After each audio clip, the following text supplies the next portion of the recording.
Welcome back to Abilene People, the podcast here on BigCountryHomepage.com, where we talk to Abilene's most interesting people. And I guess if you are twice retired from the Abilene Reporter News, where you wrote a very famous column, Ask Doug, but also served as editor, and from the Chamber of Commerce, soon to be retired as the Director of Governmental Affairs. That's pretty interesting, Doug Williamson. How are you? I'm doing great, and I'll be better on Wednesday when I am retired. So if you're watching this prior to a Wednesday in a certain week, we'll just say any week, but this week, but I can't think of the date, he's still working, but from Wednesday on, he's retired. 5 o'clock, September 30th. Not that I'm looking toward that. You haven't circled the date and you haven't counted the hours? That's right. Okay, so I'd like to know how you got to Abilene. Were you born and raised in Abilene, or how did you get here? Born and raised in Abilene, born in St. Anne's Hospital. Oh, really? Yep. On the Cedar north side. Cedar, yeah. Yep. In 1950, and graduated from Cooper in 1969. Left and went to Baylor. I was a token Lutheran at Baylor back in those days, and stayed there for 16 years, 4 at Baylor, then 3 at at Waco High School I taught, and then I spent 9 years at the newspaper there. We moved back here in 1985 and have been here ever since, and glad we did. Yeah, well, see, that's interesting to get that story, because I wasn't for sure. I didn't know the answer to the question, were you born and raised in Abilene? St. Anne's, that's obviously the building no longer exists. That's right. Yeah. It was going to be turned into some kind of nonprofit, but there was a huge fire there, and then, of course, the building was demolished. Right. That's kind of sad. It is, Yeah. but they didn't demolish me, so that's all right. Man. Actually, then there was the Reporter News fire. Fires. I've had nothing to do with either of those. Chamber, watch out. It's the First National Bank building. I shouldn't have even joked like that. Let's forget that. We don't edit the podcast hardly ever, but maybe we should consider editing that out. Okay, I'll get my wallet out. And let's talk about your family just briefly, as much as you do or don't want to share. Frances is also working at the Chamber of Commerce. She has spent half of her life there as a CFO, and that probably is one of the reasons they might have thought of me on some of these positions that they've asked me to serve in. We both went to Cooper. We both graduated in 1969. We never met each other in any class. Wait. Oh, you both went to Cooper High School here in Abilene. Yes. Both graduated 1969. Yeah. One of the most pivotal years in really, or culturally at least, in our history. Moonshot, 1969, first time. Also draft numbers. Yeah, draft. Yeah, and then you never met your future wife in high school? We didn't meet. She was taking these classes, and I wasn't. Well said. Yeah, the best way to describe it. And about 3 days before graduation, they had a rehearsal for the graduation, and they had people sit in alphabetical order. And Doug Williamson came right before Frances Wilson, and so we met at graduation rehearsal. So we're high school sweethearts. Yeah, that's fascinating. So you went to Baylor. Did she go to Baylor? No, she went to McMurray and finished up a lot faster than I did at Baylor. And we got married when I was a junior. And okay, I'm fascinated by this. So you went to Baylor. She stays in Abilene, goes to McMurray, but you started dating soon after you met at graduation rehearsal. Yeah, like immediately. Okay, and then you never stopped dating, and you ended up getting married. That's crazy. Wow. And that was 53 years ago when we got married. So we've done it for a while. Yeah, 53 years. Well, congratulations. Thank you. Yeah. Thank you. And we had 2 sons, Jeff, who's the youngest, and he's here in town working with a company that deals with inventories and warehousing. And Lee, who is just outside of Columbus, Ohio, is married to Jessica. Jessica works as the director of medical operations or whatever for a company that makes devices and tests for veterinarians' offices. Fascinating. And she's got a territory that she works up in the Ohio area. So, was your son conflicted a few weeks ago when Texas went up there to play Ohio State? Did he know who to root for? He's a tech grad, so no, he Okay. It was not. So it wasn't a Red Raiders issue. Not conflicted. And they have our two grandsons, Davis, who just turned 18, and matter of fact, we were up there last weekend to help celebrate the birthday, and also his brother, Brooks, is an 8th grader and is a football player, and so we got to catch one of his games. So, life for you after retirement, which, what'd you say, Wednesday, 5 p.m., October? Actually, yeah, maybe it's Tuesday, 5. Yeah, it's Tuesday, 5 p.m., the 29th. So okay. 30th. So whatever the day is, Yeah. it's coming. It's It soon. is. You're so excited you don't even know. So Yeah. what will you do after retirement? Well, I've thought about it. I mean, obviously, we'll travel some, and I hope to spend more time up in Ohio with the grandsons. Probably volunteer some more. You know, I have several organizations I like to volunteer for, and two of them are Meals on Wheels and the First Central Presbyterian Food Bank, and really like food programs because you see who you're helping. You know, it's not like writing a check. However, both organizations would love for you to write a check. It's just a whole different feel for it, and so those are two of my favorites. So in your roles, I want to talk a little bit about the Reporter News, Mm-hmm. and I'm so eager to ask you some questions to tell your view about what's going on in America today. But before we get there, let's talk at what you've been doing the last several years, which, as I know, for the last several, you've been focused on legislative processes, and that's been down in Austin. It's here in the city. It's here in the county. You've been encouraging effective legislation that's good for the common folks right here in Abilene for a long time. How's that going? It's going very well. I mean, we've had several very good years of seeing that legislation that helps business in Abilene is getting passed. You know, we're just thankful. You know, people don't understand the process. It's not just, you know, that Danny Sims has an idea that, you know, we need to have a tax break on green sidewalks or whatever it happens to be. You have that idea, and you don't just take it in January to the legislature and they pass it and it's law. You know, things take years upon years to get passed. I mean, if you had an idea in January, there's probably no way it's going to get any action at all in the session that's January through May. It may be 2 to 4 years. Well, the other day I was talking with Stan Lambert, and I just got the strongest of impressions that he would not only would agree with you, but he would say there's really, you know, that's kind of the magic sauce is the process and collaborating and getting along and listening and sitting down over lunch or dinner and hammering things out. Is that how it works? It is. And, you know, somebody may vote against a bill that's important to Abilene, but then they may be the biggest supporter of another one that's perfectly good for Abilene.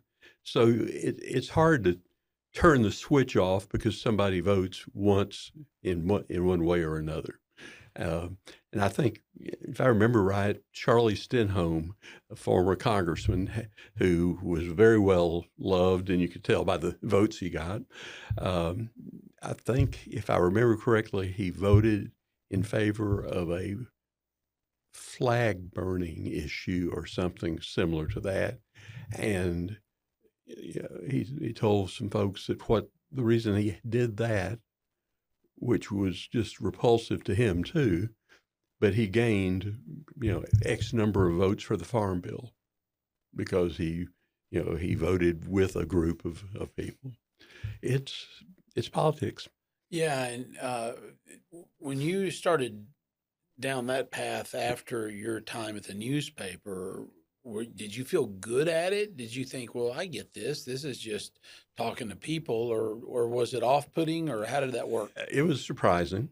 I mean, I knew the process, after 32 years at the Reporter News, you kind of figure out the process that they go through. But, uh, it just gets worse each year. I mean, it's very disappointing. I know we'll talk about this later, maybe, but um, disappointing about everybody's attitude toward each other, today. Um, no, I did not feel like I was an expert at it at all, and I don't feel like I am now. I mean, I think the reason that Doug Peters asked me to do this was because he knew that I knew a lot of people, and a lot of people knew me, and so I'm not terribly bashful. Oh, well, let's just go ahead and talk about that idea of Mhm. your disappointment and what's going on. I feel like we wake up in a topsy-turvy world every other day. Yes, I mean, the world has changed, and I don't know that we can say that one person or another was the person who made it change. But to me, right now, so many people are putting labels on other people, and by doing that, you're isolating them and putting them in that box. And so, if people don't like whatever the theme of that box is, then they're against you, not just on the box, but on everything you do. So I mean, sort of like I was saying, you could be somebody that voted for or against X issue, and you just, I'm sorry, it's not coming out very well, but uh, they, it's awfully disappointing, and I don't understand why people have to do it that way these days. But it's a convenient way to do it. I mean, I don't have to judge you every time I see you. I've already got you in the box. Yeah, I think it's coming out pretty well, really. That's pretty well said. And I, when I said seems like we're waking up in a topsy-turvy world every other day, what I guess part of what I mean is, man, it just seems like it's nonstop. You know, we used to get a break culturally, mentally and emotionally. I tell you what, how many mass shootings have we had in the Oh, last week? And and then I heard a guy say, "Well, it depends on how you define mass shooting." So okay, let's define it with two people killed, you know. And then of yeah, course there's the horrific killing of one very famous conservative commentator, pundit, podcaster. And of course, just one guy was killed there, yeah, but that's had a terrible impact. It's just a huge. horrible, terrible thing. Yeah. What's going on? I mean, just to give people context in case they watch this years from now, just over the last 24, 48 hours, we've had a Michigan shooting and burning up of a church. Church, I think a Mormon church, if it serves me right, and then Latter Day Saints. Latter Day Saints, and then there was a shooting in North Carolina, and both of these by people that the suspects are veterans in the Marine Corps. Well, and It's just last week's shooting in Dallas, yeah, the at the ICE. ICE office and things. So Yeah, and this is the world we live in. We can't even keep them straight. I don't know why I'm giggling. It's not yeah, funny. We yeah, can't even keep them straight. We can't even remember them from one week to the next. yeah. What's going on? People are getting lazy. People aren't. They don't care. I mean, when's the last time? I remember at the newspaper when Glenn Dromgoole was editor. At one point, he just realized that we were putting so much new, sad or bad news in the paper, and so he declared we're going to do a good news story on the front page every single day. Yeah, I mean, we need something good to happen. We need people to kind of change the way they are. And like I said, it's so disappointing that, I mean, there are folks that are turning the media off. I mean, I watch one newscast, one 30-minute national newscast, and I'm done. I don't want to watch more than that. I don't want any more depth to things. Yeah, I get that. I don't want to know. I relate to that, and I struggle with it because I feel like I have an obligation to be in the know, but I don't want to know. Well, I mean, look at me. I was in charge of folks who wrote the news. I will tell you this, I retired in 2017.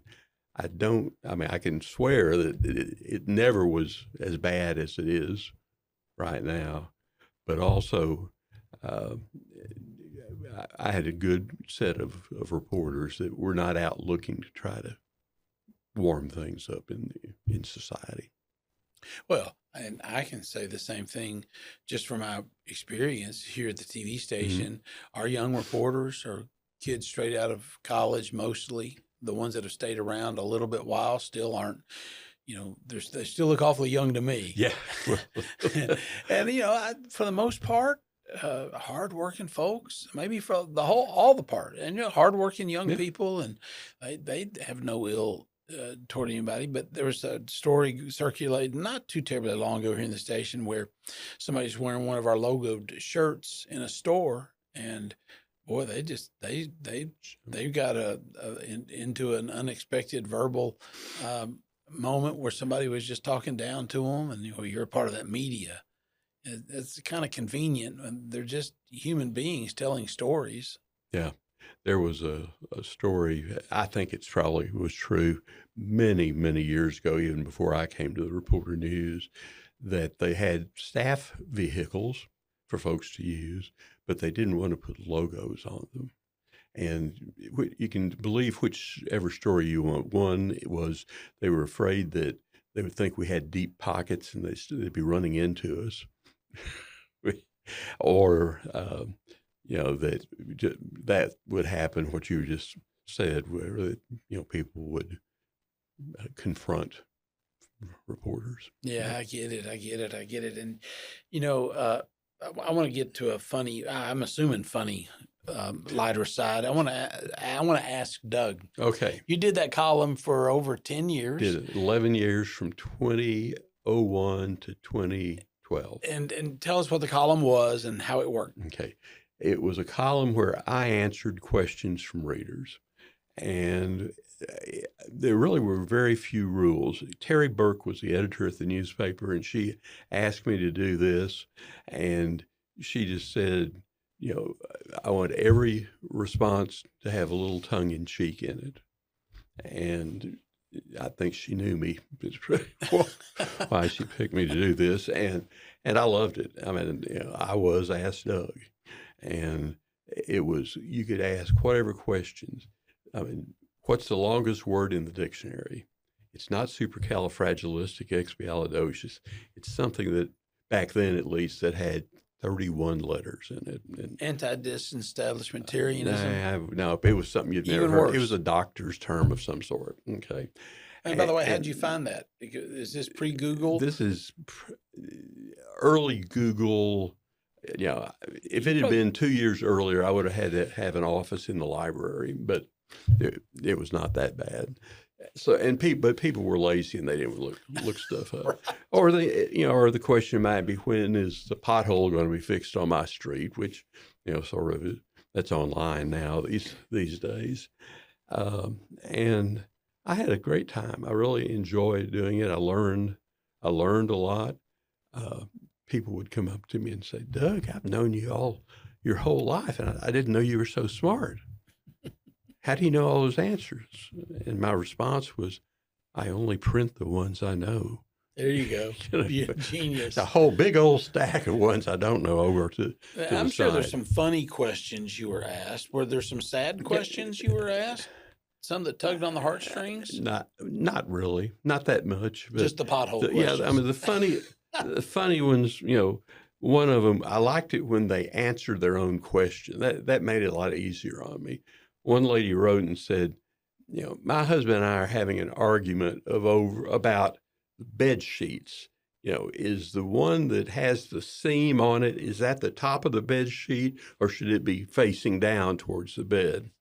And anyway, I called one of the hotels here in town and asked them, and I don't remember the answer, but I do remember the last part of her question.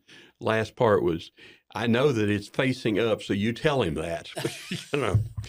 And another real favorite one of mine was about ketchup. This person wrote in and said that I love Heinz ketchup, and I would like to find some Heinz ketchup in these little tub packets, to go things, but I have searched high and low, and I can't find any anywhere. So I took that one on. I called Heinz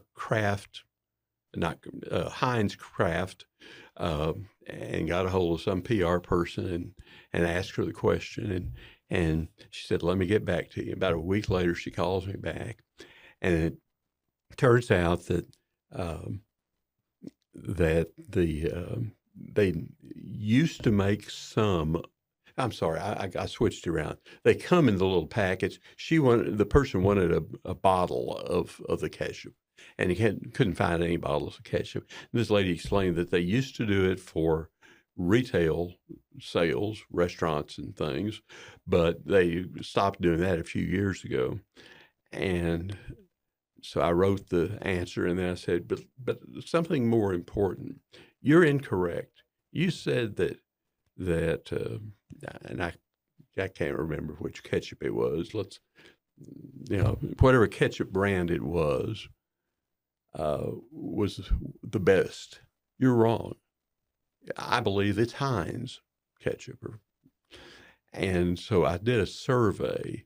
I let people email me for a week. I got 300 responses and asking, what's the favorite ketchup? And it turned out I was correct. 61% was Heinz. And it was, Kraft was what she was asking about. And it was like 2%. So there you have it. A victory. Yeah, there you have it. Well, this jogs my memory because it kind of gets to how divided we are politically. I remember when John Kerry ran against George W. Bush for Bush's second term. Bush was elected. Yep. John Kerry got the Democratic nomination, and John Kerry was married to a woman whose family was I think the Heinz ketchup dynasty, and there were people who quit having Heinz ketchup anymore because they wanted to show solidarity in the election with George Bush. That's too far because you're exactly right. Heinz ketchup is the best. Oh, it is. It's the best. Absolutely. Any restaurants out there who are watching, please switch to Heinz. That's important. Yeah. On the most important topics that's of right. Conversation. Out of this podcast, we've settled that one. Yeah. Well, those are two pretty good stories. You had the bed sheet. I know the answer. Tell my husband. Yeah. And the ketchup. Overall, do you have there's got to be a sense of loss after the Reporter News building burned down. I mean, you worked there so long. I mean, I'd never worked there, and I had an emotional reaction to that. Yeah, it was not a big emotional reaction. I mean, of course, I had retired several months before,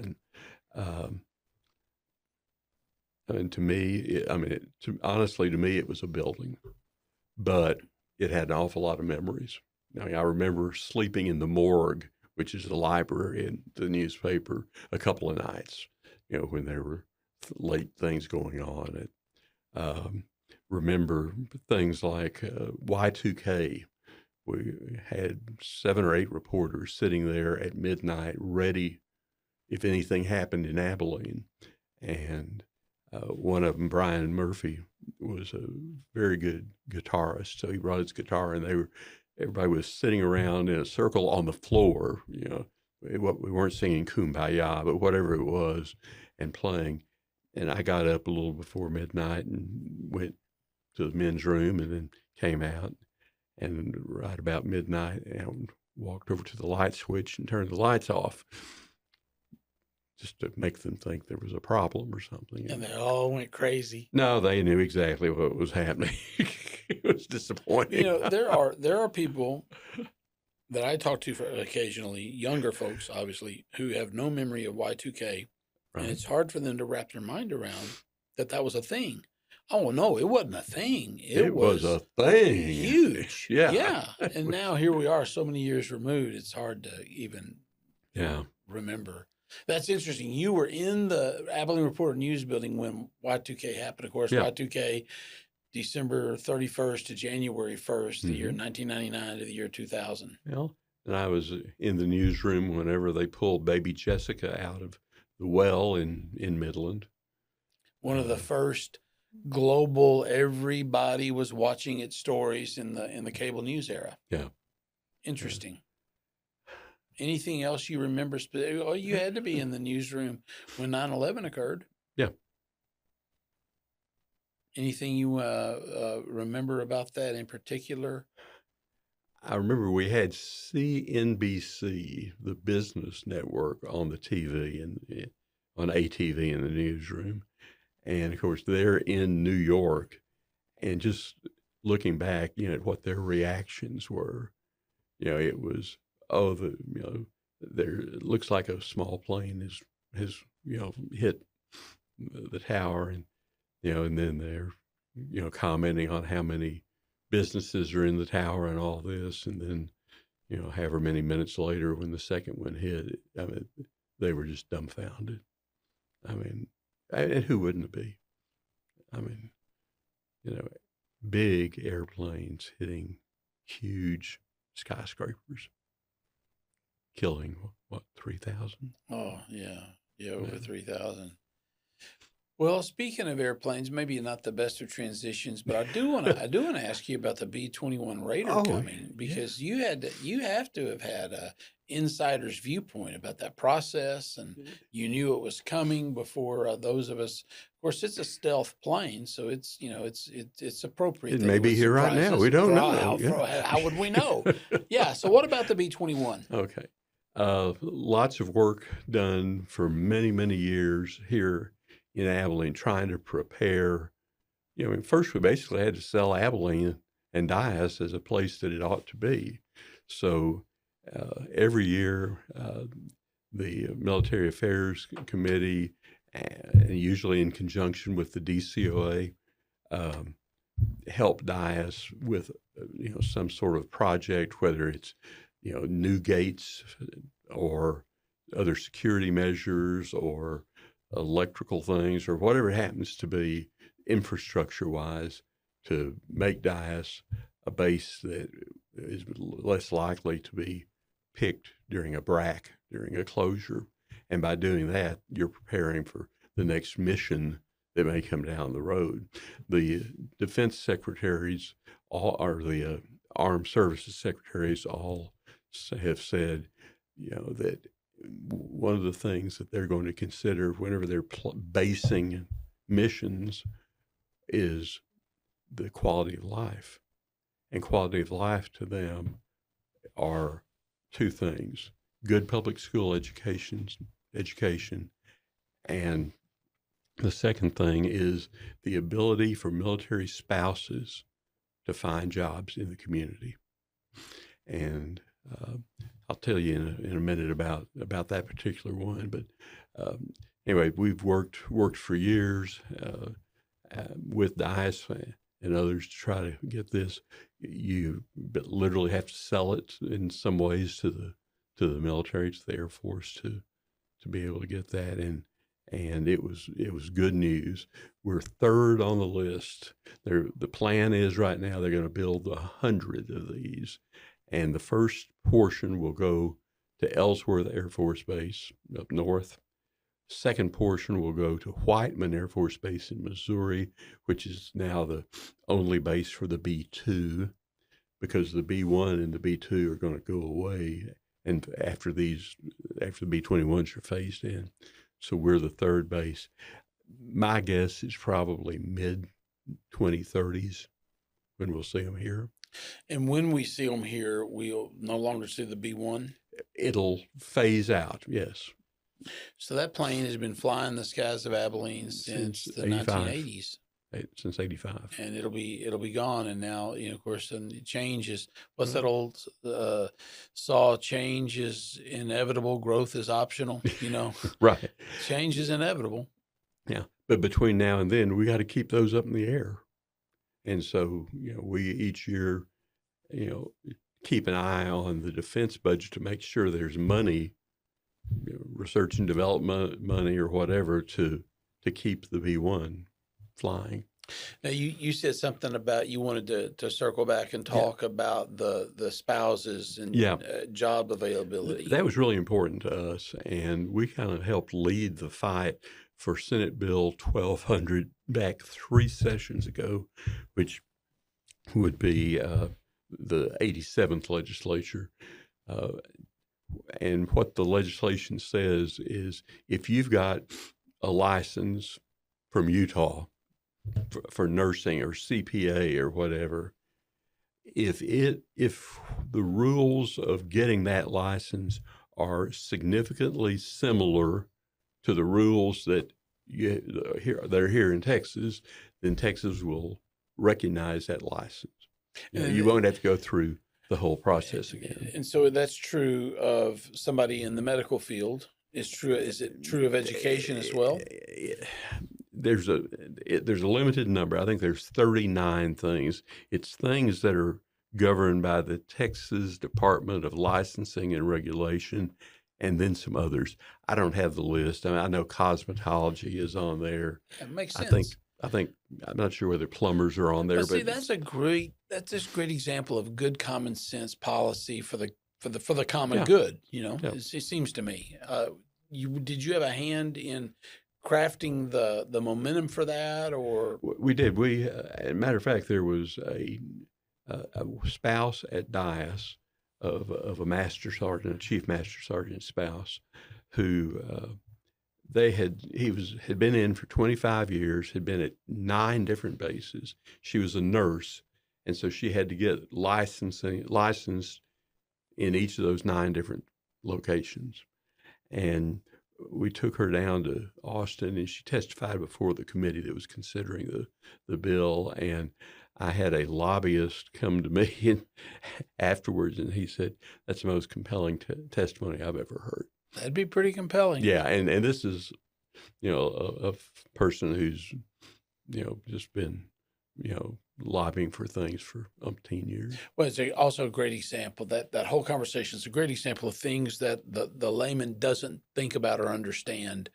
Yeah, no concept. That kind of thing has never even occurred to most of us. Right. But when you're in the middle of that committee and that work, that's very important. Yeah. I mean, we had another person, I forgot what field she was in. It may have been nursing, but to get the Texas license, she had to pay $600 and then prove that she had a license in good standing. And so she had to get letters or certifications from every state she had been in for that. Wow. Imagine the gymnastics. Oh, yeah. Yeah. What do you think? And we need nurses. The whole time. Yeah. Right. Yeah. Yeah. What do you think about the data center? Uh-huh. And have you? I don't know if you've had the opportunity to go out there and see what's happening, but My wife and I have driven by the fence. well, I'll tell you what. Our producer Travis and I had the opportunity a couple of weeks to go out. Oh, wow. And it was something else. And it's mind-boggling. I told somebody, imagine standing. We're on South 14th, and we're close down to the Loop. Imagine standing at the Loop at South 14th, and if you could see all the way down to United on the right at Willis, and the First Financial Bank building there on the left at Willis, and then just past it to HEB at Barrow and all. If you could see that far, that's about the size of that property. It seemed to me, to my eye. I heard, okay, so they're building 8 500,000 square foot Right. buildings. And somebody told me that one of those buildings is the equivalent of 17 football fields or some fairly ridiculous number, but Yeah, I wouldn't and doubt then that a bit. and then when you go in, what do you see? You see racks and computer stuff, Yeah, I would and think it's cold. it's like in the last scene of Raiders of the Lost Ark when they are storing the Ark of the Covenant in a governmental warehouse, and for as far as you can see or imagine, you see racks of things, storage and boxes and Yeah. such. These are computer racks, but equivalent, just as far as you could see, just imagine. And of course, what that is going to be is not exactly known because the tenant, whoever is going to be occupying the buildings, hasn't come right out and said, this is exactly what we're going to do, and this is what we're going to have in there. And I don't know that we'll ever know, but I would assume a lot of it has to do with the infrastructure that makes it possible for you to research your Ask Doug column. So you get on Google and you get the answers, and now you know why. Everybody says it's AI, and it probably is. And Lancium is the project head. It's their property and everything. Crusoe is sort of the site manager, the ones that are in charge of the building. And then I think Oracle and OpenAI are the two tenants, in my words. At least. I think you're right. And we had on the podcast the head of construction from DPR Construction, and Deshelle Burris, and the equipment guy that's out there is impressive young man that works for the company that's providing all the logistics and the equipment on site. And they said, well, we're not allowed to tell you who the tenant is, but if you Google it, you can find it. And I think I got the biggest kick out of that. Yeah. In other words, use AI and you can figure it out. Yeah. And we talked about some of the things I put into AI, the question, what do people in Abilene think is going to be out there? And some of it was just funny. It was kind of like your Ask Doug questions, Yeah. But one of them was, well, they're going to keep all of your banking and medical records. And I said, well, they're going to be sorely disappointed in mine. Yeah. And did you ever, of course, it's a silly question, but I'll go ahead and ask it. Did you ever imagine back in the day something like that could ever exist anywhere, much less Abilene, Texas? Oh gosh, no. I read an article in I think a realtor's publication from somebody who supposedly had done all this research as to why it was put in Abilene. It's really because Abilene's a pretty safe place, national security kind of things, with DIAS out there, good cooperation with local governments. The energy is pretty easy to tap into. They're doing a natural gas facility out there. Their backup facility that will be on site that they are building is a really large plant that's powered by natural gas. Yeah. So, anyway, it is interesting, and I'm sure it will outlive you and me. 100% it will. 100% it will. And of course, the big promise, people are concerned. Of course, there's a lot of noise now for construction, a lot of trucks, big trucks, and a lot of cranes and such. But the concern going forward is how much noise will the cooling fans for all of that computer equipment, how much noise will that be? But the promise from Crusoe is, and DPR confirms this, that the technology is different, because you hear about these Bitcoin mining data places where the fans are so noisy, people hear them from miles away. They're saying, well, the technology here is new and improved. You sure hope so that it is. They've talked about water-cooled coils, as opposed, and I don't know whether that's as opposed to fans. It is. Or not. Okay. It is. Yeah. Water cooled. Okay. I want to, as we start to kind of land the conversation, former newspaper editor and somebody who has since worked for the chamber, and you're obviously a very sharp, well put together person with a lot of informed opinions. I want to just ask you a couple of open-ended questions about what's going on in our culture and our society in America today. And I'm going to take it wherever you want to take it, but I want to ask specifically about in a world here where we live that talks a lot about Second Amendment rights. What do you think about what's going on relative to First Amendment rights or Fifth Amendment rights, and specifically for somebody watching this, just trying to catch up to what those are, because that would describe me a lot. That's the free speech, First Amendment, and due process, the Fifth Amendment. What's going on in our world today, and what do you think about it? I think it goes back to the boxes. It's, people are, to me, rightfully concerned, about the amendments. I mean, they're the basis for us being Americans, and we can't let those things not be at the top of our minds.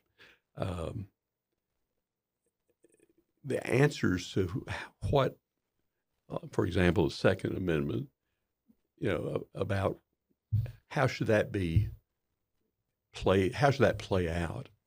I have no idea. It's to me, freedom of the press is a real threat for us, because right now everybody can buy a web page and suddenly they're the press, they're the media, and doggone it, it's hard to figure out who's telling you something, the truth, as opposed to making it up or playing out their game. So that's the scary part for me. Like I said, Second Amendment, I don't see a threat to it. I don't see, people coming in and confiscating weapons. Well, and remember, in the last election, when the Democratic nominee says that she owns a handgun, and if somebody broke into her home, she would use it, the Second Amendment seems pretty baked into our culture. Yeah, I can't see anything bad happening. And I don't know, the future, it's going to be good. I think we've got some pain to go through to get there. I mean, it's kind of like, having surgery. Whatever they're doing, they're taking out whatever it happens to be. It's likely going to come out all right, but it doesn't mean that you're not going to have to do painful physical therapy. It doesn't mean that you're not going to have to sit still for 8 hours a day. It doesn't mean your life's not going to be changed for a period of time or forever, but it's going to be okay. I mean, now the problem is when. I'm 75, and I would hope that I certainly see that come around. I would hope in the next few years that everybody on all sides get smart. I love to hear that optimistic outlook, and I sure have appreciated you coming into the podcast, Doug. Doug Williamson, thank you. It's been fun. Thank you so much, Danny. Thank you. So there you have it, folks. Another one of Abilene's most interesting people. Soon, very soon, not soon enough, maybe, to be retired. That sounds pretty good, I must say. And a big shout out to our ace producer, Travis Corrigan, TCB. And join us in our next episode, where we will have Brittany Pallets Gates, former anchor for both KRBC and KTAB, but she's come back to town, and she is right here in the TV station. We'll talk about her new role and all you can expect to see Brittany doing here. She'll be our guest tomorrow. And please join us. Thank you for being with us this time. And I'm your host, Danny Sims. Don't forget, tune in, same time. Well, it doesn't matter what time. It doesn't matter. Thanks to that big data center, we'll just be putting the word out all the time, 24/7, bigcountryhomepage.com. We'll see you next time here on Abilene People.